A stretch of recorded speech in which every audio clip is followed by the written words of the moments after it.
হয়তো আপনারা কাপল, husband wife কিংবা বয়ফ্রেন্ড গার্লফ্রেন্ড, এবং অনেক বছরের সম্পর্ক বা কিছু দিনের সম্পর্ক, এবং যদি মনে করেন যে সম্পর্কে কোনোভাবে তৃতীয় ব্যক্তি আসছে, আপনি চাইলে পরেই ঝামেলা করে হোক বা যেভাবে হোক সেই তৃতীয় ব্যক্তিকে আপনাদের মাঝে থেকে সরিয়ে দিতেও পারেন।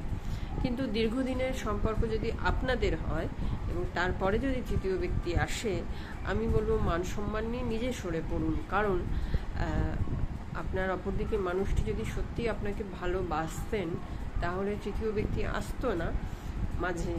আর আপনি যদি ওনাকে সত্যি ভালোবাসার বাঁধনে আগলে রাখতে পারতেন তাহলেও তৃতীয় ব্যক্তি আসতো না।